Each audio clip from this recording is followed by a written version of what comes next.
Hello friends, आज का हम लोग का नेक्स्ट टॉपिक है हैलोजन फैमिली का इंटर हैलोजन कंपाउंड, जो हैलोजन फैमिली का लास्ट है और बहुत इंपॉर्टेंट टॉपिक भी है। इन द पॉइंट एग्जामिनेशन की बात करिए, इन द पॉइंट आप चाहे किसी कॉम्पिटिटिव एग्जाम की बात करिए, और लगभग 10 बार नीट में इससे रिलेटेड क्वेश्चंस भी आए हुए हैं। तो आइए देखते हैं इनसे इंटर हैलोजन कंपाउंड्स होता क्या है, इंटर हैलोजन कंपाउंड्स कैसे हम लोग प्रिपेयर करते हैं, और इनकी प्रॉपर्टी और इनके स्ट्रक्चर्स के बारे में कुछ बातें हम लोग जो है यहाँ पे डिस्कस करेंगे। तो आइए देखते हैं इंटर हैलोजन कंपाउंड। तो ऐसा कंपाउंड जिसमें दो या दो से अधिक हैलोजन एटम आपस में कंबाइन करके कोई कंपाउंड बनाए उसे इंटर हैलोजन कंपाउंड कहते हैं। यानी compound formed by combination of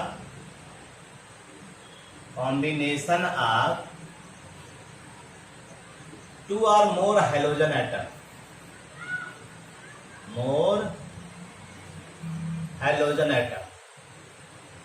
ठीक। दो या दो से अधिक हैलोजन एटम जब आपस में कंबाइन करते हैं तो जो कंपाउंड बनता है उसी को हम लोग क्या कहते हैं, इंटर हैलोजन कंपाउंड्स कहते हैं। ठीक, उसी को हम लोग इंटर हैलोजन कंपाउंड्स कहते हैं। तो they form following types of inter halogen compounds, following types of inter halogen compound.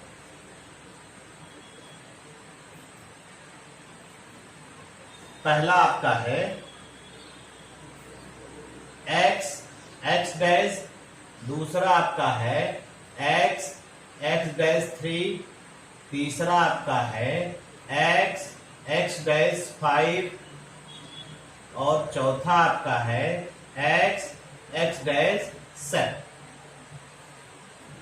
तो अगर आप इसकी बात करिए तो इसमें तमाम देखिए, पहले तो ये जान लीजिए एक्स क्या है, यहाँ पे एक्स और एक्स डैश क्या है। एक्स जो है ये हैलोजन, ये भी है, दोनों हैलोजन, एक्स और एक्स डैश दोनों हैलोजन हैं। बस आपको ये समझना है एक्स जो है हैलोजन ऑफ लार्जर साइज है और एक्स डैश जो है वो halogen of smaller size. X जो है हैलोजन ऑफ लार्जर साइज, ध्यान दीजिएगा, हैलोजन ऑफ लार्जर साइज, ठीक, हैलोजन ऑफ लार्जर साइज है। ठीक है भाई, अगर हम इसको ध्यान दें, हैलोजन ऑफ लार्जर साइज है, और एक्स डैश जो है वो हैलोजन ऑफ स्मॉलर साइज। ठीक, तो ये ध्यान रखिएगा और इसको समझने का प्रयास करिएगा। अगर हम इसी चीज को देखें तो इसका एग्जाम्पल भी देख सकते हैं। देखिए CLF, ICL, ठीक, BRF, ठीक है भाई, BRCL, इस तरह से कंपाउंड पाया। XX3 का अगर हम लोग देखें तो XX3 में CLF3, BRF3, ICL3, ये ICL3, ठीक। और इसी तरह से जो है X5 में BRF5, IF5, ठीक, ICL5,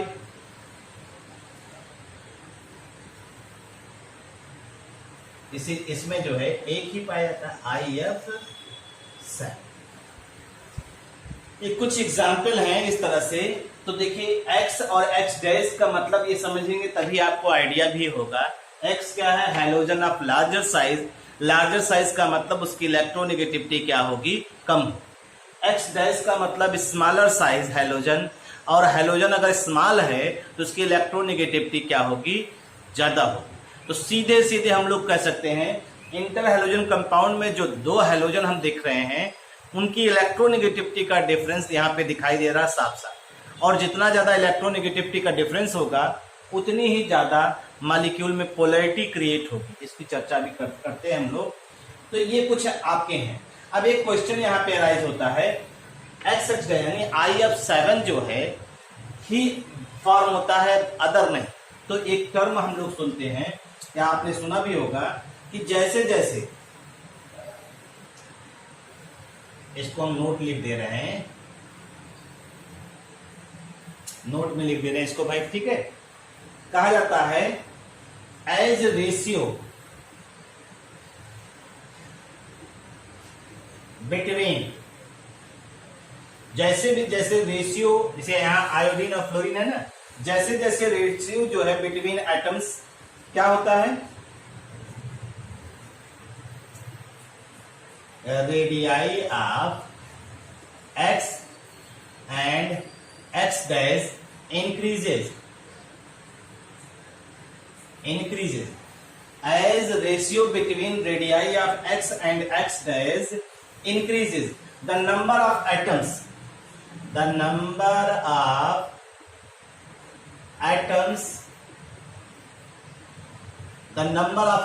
यानी क्या कहा हमने, जो x और x डैश है उनका अगर रेशियो इंक्रीज कर रहा है तो जो नंबर ऑफ एटम्स हैं पर मॉलिक्यूल वो भी इंक्रीज करेंगे। पर मॉलिक्यूल आल्सो इंक्रीजेस, पर मॉलिक्यूल जो नंबर ऑफ एटम्स हैं वो भी इंक्रीज करते हैं, ठीक है। अगर आप इसी को देखिए, आयोडीन और फ्लोरीन का जो रेशियो है, रेशियो ऑफ रेडियाई मैक्सिमम है, क्या है, मैक्सिमम है। यानी आयोडीन की साइज सबसे बड़ी, फ्लोरीन की साइज सबसे छोटी है। तो इस वजह से आयोडीन के चारों तरफ स्पेस ज्यादा होगा तो ज्यादा फ्लोरीन के एटम एडजस्ट करेंगे, ज्यादा फ्लोरीन के एटम्स जो हैं वो एडजस्ट करेंगे भाई, ये ध्यान रखिएगा, ठीक। तो इसी वजह से iodine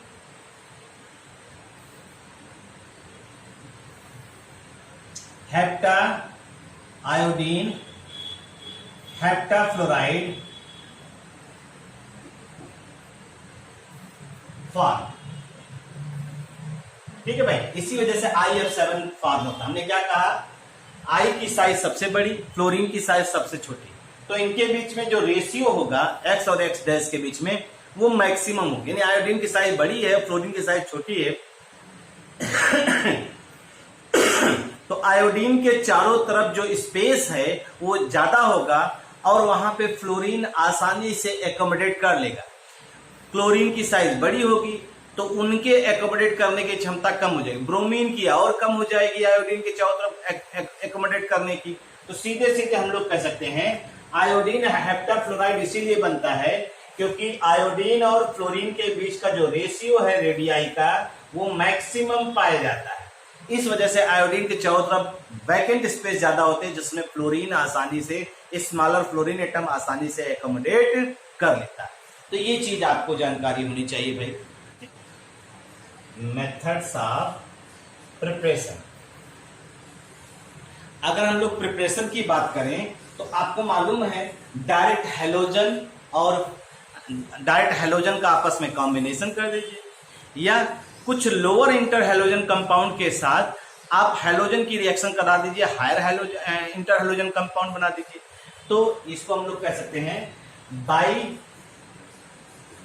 direct combination of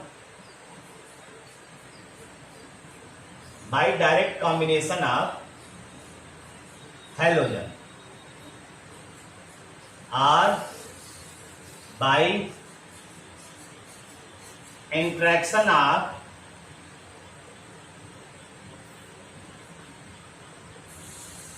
halogens with interaction of halogen with with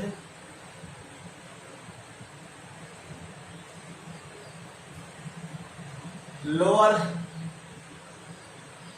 inter halogen compound.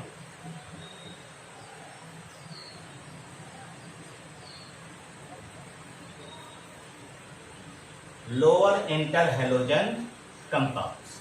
ठीक, तो ये चीज है। और जो आपका रिक्वायर्ड प्रोडक्ट है वो डिपेंड करेगा सम स्पेसिफिक कंडीशन पे। The product formation depends upon some specific conditions. ये ध्यान रखिएगा, depends upon some specific conditions. जो कुछ स्पेसिफिक कंडीशंस होती हैं उन्हीं पर ये डिपेंड करता है, और इसी को हम लोग यहाँ पे देखेंगे भी और समझेंगे भी। जैसे देखिए, जैसे Cl2 है और F2, ठीक, दोनों का इक्वल वॉल्यूम लेते हैं,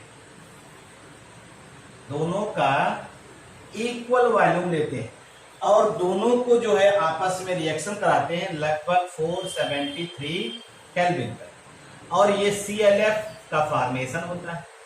ClF जो है ये गैस के रूप में मिलता है आपको, और गैस है तो इसलिए इक्वल वॉल्यूम दोनों का हम लोग यहाँ पे लेंगे भाई। ठीक है भाई। इसी तरह से अगर I2 और Cl2 है, I2 और Cl2 है, इनकी आपस में रिएक्शन कराइए तो आपको मालूम है ICl जो है यहाँ पे बनेगा। ICl का फॉर्मेशन होगा, इसको इक्यू मोलर लेते हैं। देखिए यहाँ इक्वल वॉल्यूम कह रहे हैं और यहाँ इक्यू मोलर ले रहे हैं, इक्यू मोलर, और ये सॉलिड के रूप में एग्जिस्ट करता है। तो सॉलिड है तो मोलैरिटी कंसंट्रेशन ले रहे हैं, ठीक है, और गैस है तो दोनों का वॉल्यूम मोलर वॉल्यूम ले रहे हैं। इस तरह से दिखाई दे रहा है। ठीक, अगर इसी तरह से हम लोग देखें I2 plus 3Cl2, I2 plus BrF2, इनकी आपस में रिएक्शन कराएं तो देखिए आपको सीधे सीधे दिखाई दे रहा है, यहां पे F2 को एक्सेस कर दिया, यहां पे F2 को एक्सेस कर दिया, तो ये आपका बन जाएगा सीधे सीधे जो है, इसको Cl2 दिखा, I2Cl, इसको Cl, तो ये बन जाएगा क्या, 2ClF3। 2ClF3 ये भी आपका जो है कलरलेस गैस होता है, ये भी आपका कलरलेस गैस होता है। ठीक है भाई, ये भी आपका कलरलेस गैस होता है। अगर इसके अलावा I2Cl2 की बात करते हैं तो Cl2 को यहां एक्सेस लेते हैं और ये बन जाएगा 2ICl3।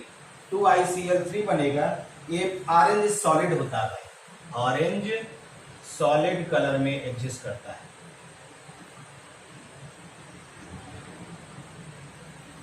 ऑरेंज सॉलिड कलर में एग्जिस्ट करता है, कलरलेस गैस ये हो गया।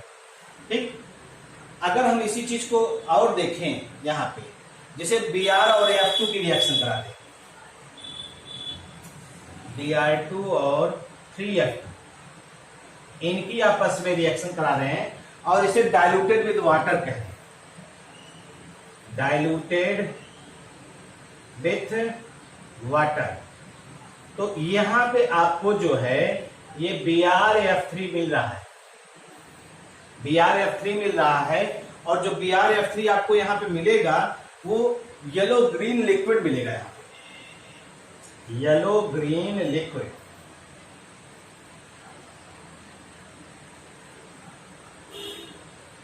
येलो ग्रीन लिक्विड यहां पे मिल रहा है। ठीक है भाई, अगर हम इसी तरह से Br2, यही कंडीशन, इसी में फ्लोरीन को एक्सेस कर दे, Br2 प्लस 5F2 कर दे, तो यहां बन जाएगा 2BrF5 बन जाएगा। फ्लोरीन को एक्सेस क्वांटिटी में ले लें तो ये कलरलेस लिक्विड हो जाएगा। यानी अगर यही जो आपका है इसी में फ्लोरीन एक्सेस क्वांटिटी में मिला दीजिए तो जो BrF3 से BrF5 बनेगा वो कलरलेस लिक्विड हो जाएगा। ध्यान दीजिएगा, कलरलेस लिक्विड हो जाए। और ऐसे ही अगर आप चाहिए तो लोअर इंटर हेलोजन, देखिए IF5 है और इसकी फ्लोरीन से रिएक्शन करा दीजिए, IF7 का ये भी फॉर्मेशन, ठीक, ये भी कलरलेस गैस होता है, ये भी कलरलेस गैस होता है।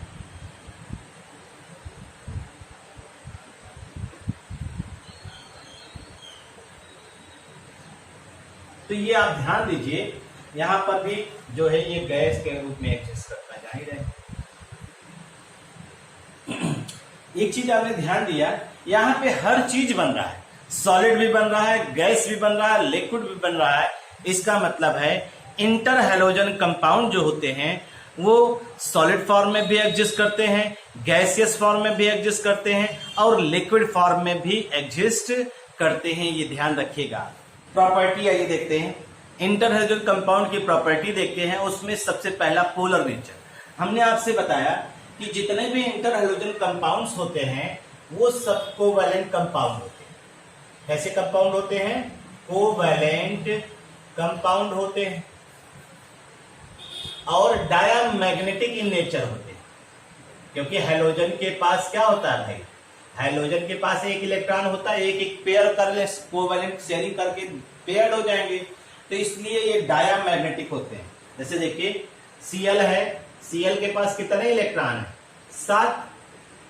दूसरा Cl आया 7, ये इनके साथ शेयर कर लिया, ये इनके साथ शेयर कर लिया, पेयर्ड हो गया, पेयर्ड हो गया तो डायामैग्नेटिक हो जाएंगे। इसी तरह से तमाम कंपाउंड की बात कर रहे हैं, जो भी होंगे सब पेयर्ड हो जाएंगे, इसलिए डायामैग्नेटिक बिहेवियर ये शो करते हैं। ठीक है भाई। और आपको मालूम है कि इनके जो इंटर हैलोजन कंपाउंड होते हैं have some polarity, have some polarity, इनमें पोलैरिटी पाई जाती है। और पोलैरिटी पाए जाने का कारण क्या है? Due to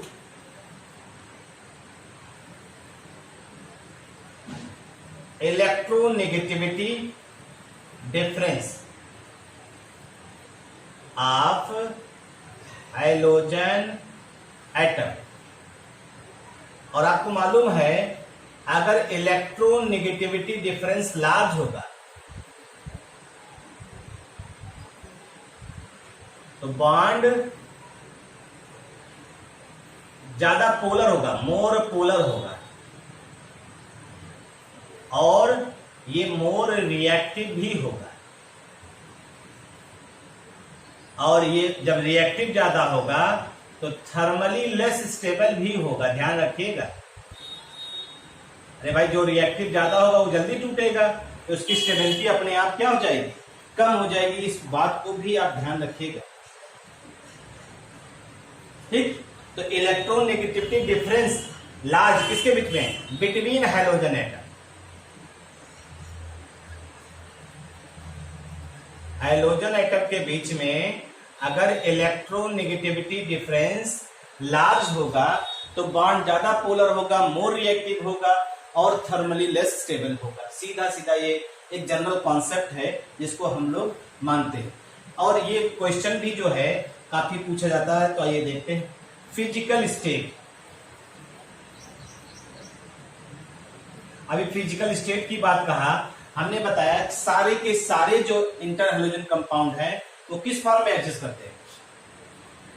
all inter halogen compound, inter halogen compounds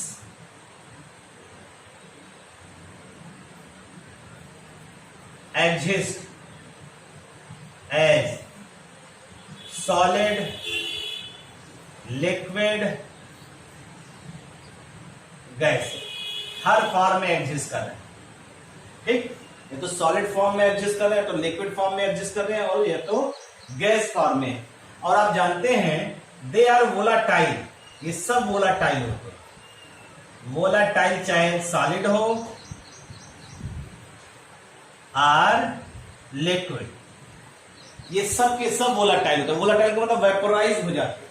ठीक है, एक ही चीज को छोड़ except ClF, except ClF। ClF जो है 298 केल्विन पर, which is gas at 298 kelvin.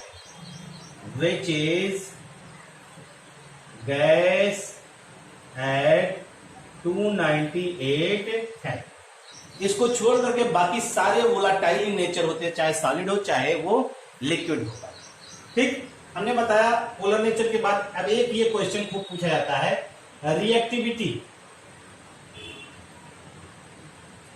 Reactivity वाला क्वेश्चन आप देखते भी हैं और समझते भी हैं, मोस्ट इंपॉर्टेंट क्वेश्चन है भाई।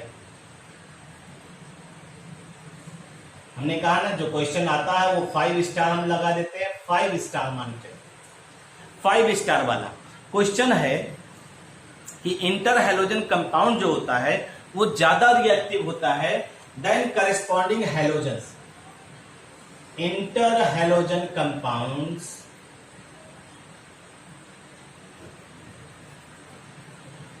are more reactive than their corresponding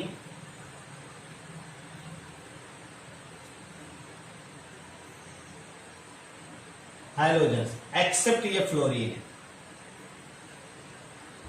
fluorine जो है ज्यादा रिएक्टिव होता है एक्सेप्ट फ्लोरीन।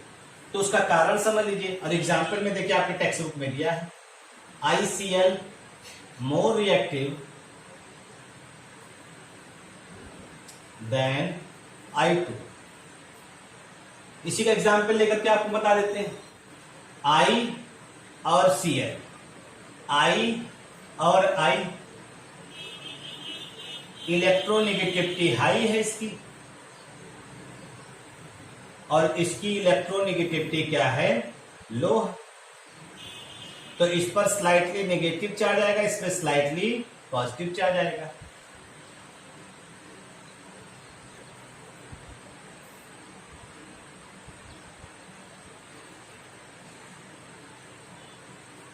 बोथ है same electronegativity, both have same electronegativity. अगर इलेक्ट्रोनेगेटिविटी सेम होगा तो ये वाला बॉन्ड क्या होगा, नॉन पोलर होगा, और ये वाला बॉन्ड क्या होगा, पोलर होगा। तो पोलर होगा तो पोलैरिटी अगर हाई है तो रिएक्टिविटी भी ऑटोमेटिक क्या होगी, हाई।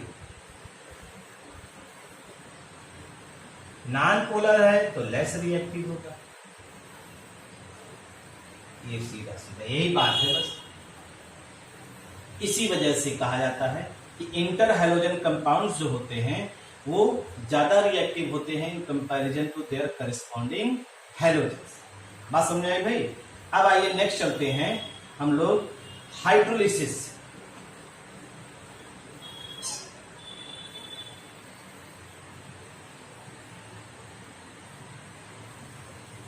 हाइड्रोलिसिस की बात करते हैं तो हाइड्रोलिसिस हम पूरे हर तरह के जो है कंपाउंड को देखेंगे।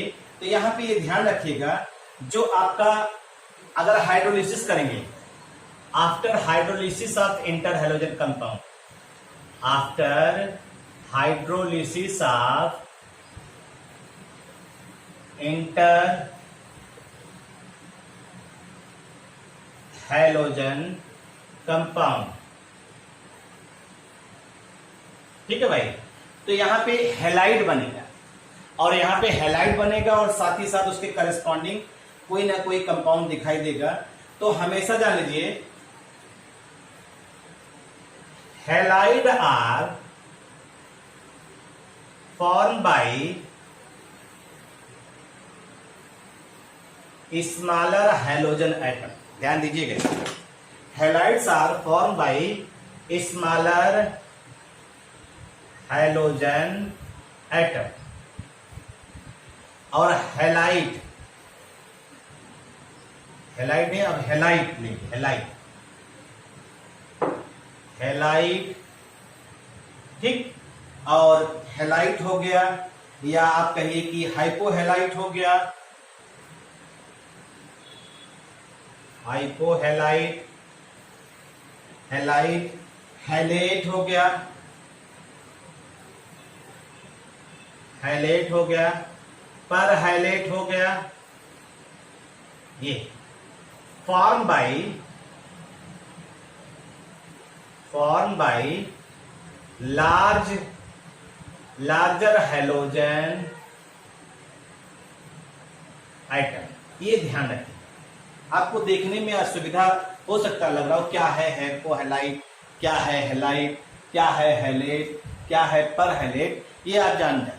जैसे पर क्लोरिक एसिड पढ़ा था ना, ClO4, यहाँ ClO3, यहाँ पे ClO2 और यहाँ पे ClO-, ये पढ़ा था ना, तो वही चीज है। तो आइए हम लोग देखते हैं, हाइड्रोलिसिस करते हैं और समझने का प्रयास करते हैं। एक्स गैस की अगर वाटर से रिएक्शन करा रहे हैं तो आप खुद सोचिए क्या बन जाएगा। Halide are form by smaller halogen atom, ठीक, यानी हैलाइड इसमें स्मॉलर हैलोजन एटम कौन होता है ये आपको मालूम है। एक्स का मतलब यहां पे क्या है, एक्स जो है ये large halogen atom,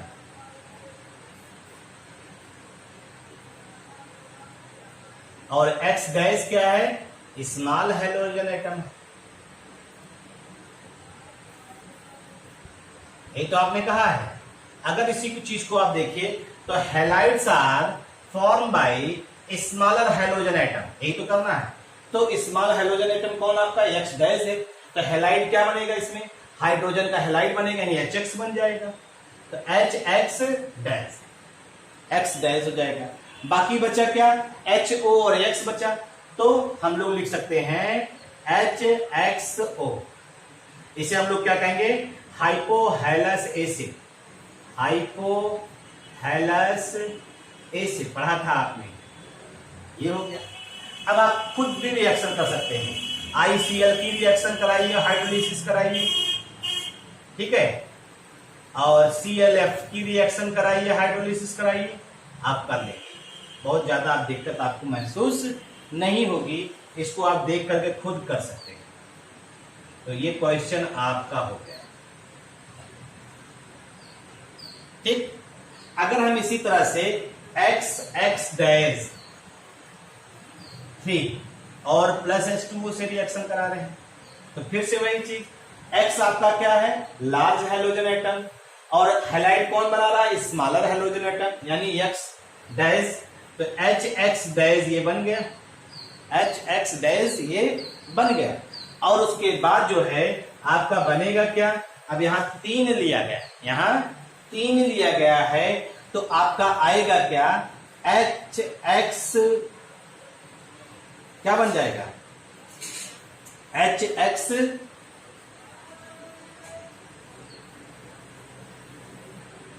O3, HXO2। अब इसको आप बैलेंस कर लीजिए अपने आप से, 3x है, 3x होने का मतलब सीधे सीधे हम लोग क्या कर सकते हैं, सीधे सीधे देख सकते हैं और इसको बैलेंस कर सकते हैं।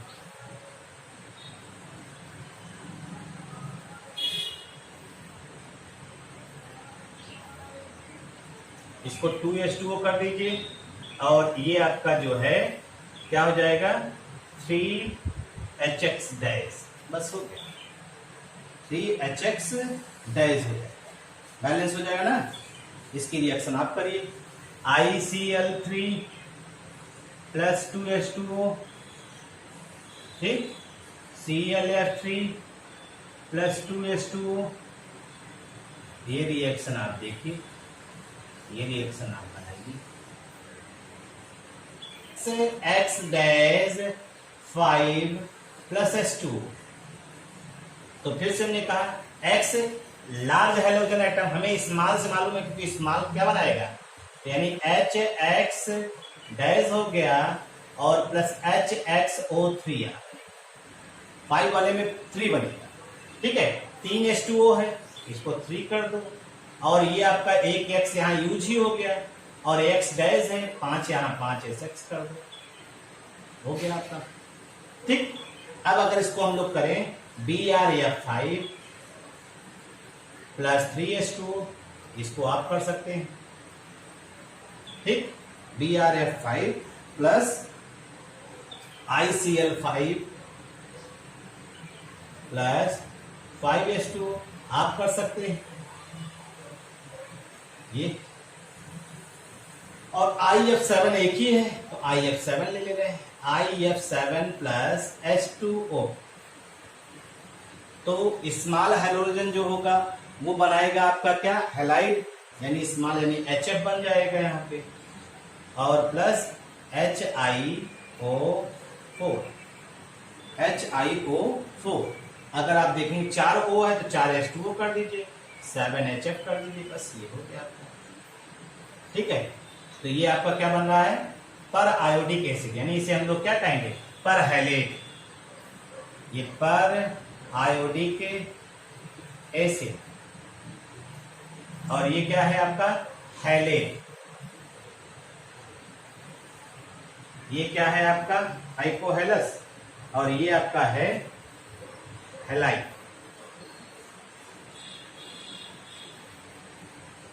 ये रिएक्शन हो गया। अब आपको देखते हैं और समझने का प्रयास करते हैं, रिएक्शन एक एक बताते चलते हैं। तो आपका जो स्मॉल हैलोजन है Cl, Cl क्या बनाएगा, Cl HCl हो गया, और प्लस HiO। इसमें देख लीजिए, एक एक बताएंगे। तो Cl स्मॉलर है तो HCl और प्लस HiO2, और फिर इसमें देखिए इस Cl वाला बता रहा है, तो यहां पे क्या हो जाएगा, HCl और प्लस HiO3, और यहाँ Cl कितना बनेगा, 5HCl का फॉर्मेशन होगा, यहाँ 5HCl का ये फॉर्मेशन होगा, सीधे सीधे हम लोग इसको कर सकते हैं। बाकी आप जो है इसको कर डालना, हो जाएगा ना भाई। तो ये आपका जो है क्या हुआ, हेलाइट आयन का जो है, हेलाइट, हेलेट, परहेलेट और हाइपोहेलेट का फॉर्मेशन। तो हाइड्रोलिसिस अगर हम लोग करेंगे तो इस तरह से दिखाई देगा। अब आइए चलते हैं इंटर हैलोजन कंपाउंड का structure, structure of inter halogen compound. तो स्ट्रक्चर हम लोग देखेंगे, तो आइए हम लोग देखते हैं यहाँ पे कुछ structure specific inter halogen compound ले लेते हैं। एक ले लेते हैं ClF3, एक ले लेते हैं BrF5, और एक ले लेते हैं IF7। ये तीन लेकर के आपको जो है समझाने का प्रयास करते हैं। ठीक, ये तीनों लेकर के समझाने का प्रयास करते हैं। तो Cl यहां देखिए, एटॉमिक नंबर 17 हो गया। अगर इसको ध्यान दीजिए, Cl के बैलेंस में आएगा 3s2, 3p5 और 3d0।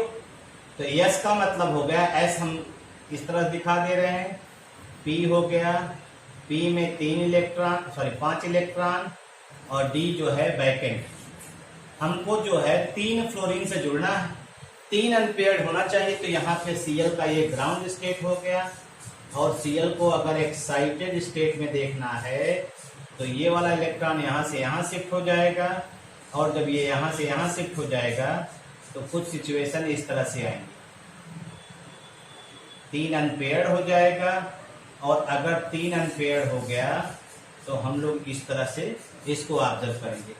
और अगर इसको देखते हैं तो ये हमारा हाइब्रिडाइजेशन में भाग लेगा। बॉन्ड बनाने से पहले एक S 3p और एक D, तो हाइब्रिडाइजेशन कौन सा हो जाएगा, sp3d। ठीक, sp3d।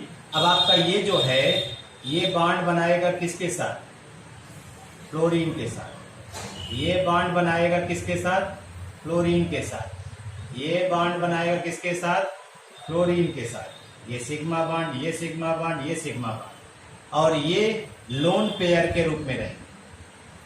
तो कुल मिला करके 2 लोन पेयर और 3 बॉन्ड पेयर।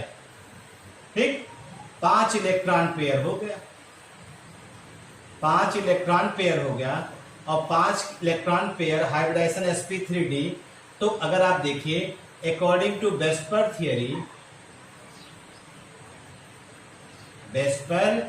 थियरी हम लोग क्या ऑब्जर्व कर सकते हैं, इसका सेट देखिए, Cl को सेंटर में बना दिया, और ये हो गया आपका। ठीक, ये 120 डिग्री है। लोन पेयर हमेशा मैक्सिमम डिस्टेंस अपार्ट रखते हैं, जिससे रिपल्सिव इंट्रैक्शन मिनिमम। तो यहाँ पे लोन पेयर रख दिया, फ्लोरीन को यहां रख दिया और ये फ्लोरीन आपने यहां टच करा दिया। अब आप देखिए, अगर इसका स्ट्रक्चर देखेंगे तो ये लोन पेयर हटा करके स्ट्रक्चर देखा जाता है, और लोन पेयर हटा के स्ट्रक्चर देखेंगे तो इसकी जो ज्योमेट्री दिखाई दे रही है, स्ट्रक्चर शेप दिखाई दे रहा है, वो कैसा दिखाई देगा। अकॉर्डिंग टू वेस्पर थ्योरी, ये अगर लोन पेयर हटाइए तो इसके शेप का नाम हो जाएगा टी शेप। इसके शेप का नाम क्या हो जाएगा? T shape.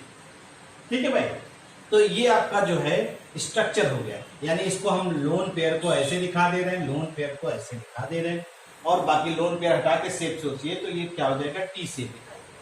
ठीक है भाई, टी शेप स्ट्रक्चर आपका दिखाई देगा। अब IF7 का देख लीजिए, आयोडीन की बात करते हैं। आयोडीन का जो है वैलेंस शेल में कितने इलेक्ट्रॉन होंगे? वही हैलोजन की तरह, तो आयोडीन 53 हो गया। तो यहां आएगा 5s2, 5p5, 5d0, s है 2 इलेक्ट्रॉन, p है 3, 2 5 है, ई है, तो ऐसे दिखा देंगे। और ये आपका हो गया 1 2 3 4। ठीक, ये एम्प्टी है, ये ग्राउंड स्टेट है। कितने फ्लोरीन जुड़ रहे हैं? 7। तो 7 अनपेयर्ड होना चाहिए, तो प्रमोशन कराइए। एक प्रमोशन में 3 अनपेयर्ड हुआ, 2 प्रमोशन में कितना हुआ? 5 हुआ, तीसरा प्रमोशन में कितना हो जाएगा? 7 हो जाएगा। अब ये आपका हो जाएगा 1 2 3 4 और 5 6 7, ये आपका हो जाएगा। अब देखिए अनपेयर्ड 7 हो गया। अब बॉन्ड बनाने से पहले ये सब आपस में हाइब्रिडाइजेशन भाग लेंगे। तो कौन सा हाइब्रिडाइजेशन हो जाएगा? sp3d3, sp3d3। भाई एक s 3p 3d भाग ले रहा है, sp3d3। अब ये बॉन्ड बनाएगा किसके साथ? फ्लोरीन के साथ। ये जो बॉन्ड बनाने चल रहा है ये फ्लोरीन के साथ। ये जो बॉन्ड बनाने चल रहा है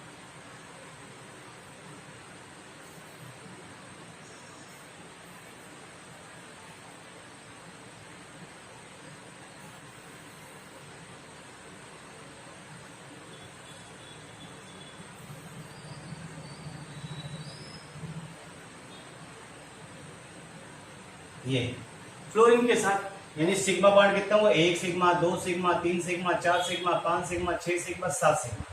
तो ये आपका सीधा सीधा क्या हो गया? 7 सिग्मा बन रहा है। तो टोटल सिग्मा कितना हो गया? 7 सिग्मा बन रहा है। ठीक, 7 सिग्मा का मतलब हो गया इसके शेप का नाम जो होगा वो होगा पेंटागोनल बाइपिरामिडल।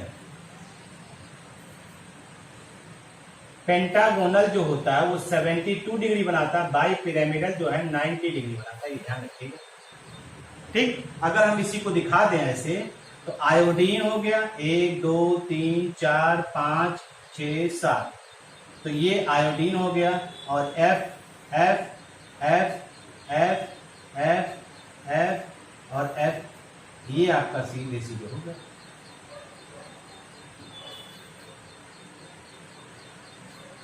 ये आपका हो गया। इनके बीच का जो ये एंगल होगा 72 डिग्री होगा, और ये जो एंगल बनाएगा 90 डिग्री बनाएगा।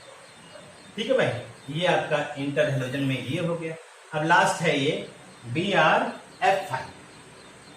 ब्रोमीन का देखिए, ब्रोमीन के बैलेंस सेल में आएगा 4s2, 4p5, 4d0। देखिए 3 वाला लिया आपने, 4 वाला लिया और 5 वाला लिया, इसीलिए हमने आपको दिखाया ये ग्राउंड स्टेट है। और यहाँ पे S है तो हमने S को गोले में दिखा दिया, P को हम जो है इस तरह से दिखा दे रहे हैं, और D 0 है ही है। 1 2 3 4, तो यहाँ पे कितना अनपेयर्ड चाहिए आपको? 5 है ना, तो एक्साइटेड स्टेट दिखाइए। तो एक्साइटेड हम एक साथ कर दे, 1 होगा तो, और ये है तो S वाला तो अनपेयर्ड होगा नहीं, S वाला लोन पेयर रहेगा। और जब S वाला लोन पेयर के रूप में रहेगा तो P का 3 अनपेयर्ड और D का 2 अनपेयर्ड, ये काम कर जाएगा आपका हाइब्रिडाइजेशन में। तो कौन सा हाइब्रिडाइजेशन हो गया? sp3d2। तो ये तो लोन पेयर रहेगा, और ये बनाएगा बॉन्ड किसके साथ? फ्लोरीन के साथ। ये बॉन्ड बनाएगा फ्लोरीन के साथ, ये बॉन्ड बनाएगा किसके साथ? फ्लोरीन के साथ। ये बॉन्ड बनाएगा फ्लोरीन के साथ, ये बॉन्ड बनाएगा फ्लोरीन के साथ, 5 सिग्मा बॉन्ड और एक लोन पेयर। 5 सिग्मा और +1 लोन पेयर। तो अकॉर्डिंग टू वेस्पर थियरम,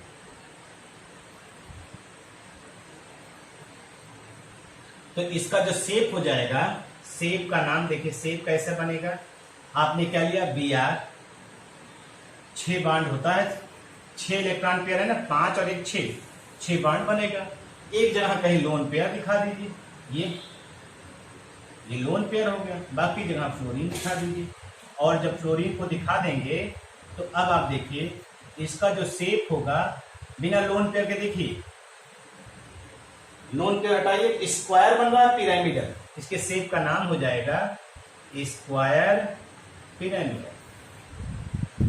और जो बॉन्ड एंगल होता है, जैसे ये तो ऑक्टाहेड्रल ज्योमेट्री का शेप है, sp3d2 का हाइब्रिडाइजेशन का जो है ऑक्टाहेड्रल होता है ये भाई, ठीक है, ऑक्टाहेड्रल होता है ये, इसका 90 डिग्री होता है। लेकिन अब लोन पेयर की वजह से थोड़ा एंगल में चेंजेस हो जाएंगे, एंगल इस तरह से परिवर्तित हो जाएगा। तो ये आपका पूरा का पूरा इंटर हैलोजन कंपाउंड्स था, जिनको आप जो है नॉर्मली देखिए और पढ़िए और पढ़ करके समझने का प्रयास करिए, ठीक। बाकी की बातें नोबल गैस बचा हुआ उसको नेक्स्ट टर्न से स्टार्ट करेंगे, नेक्स्ट डे।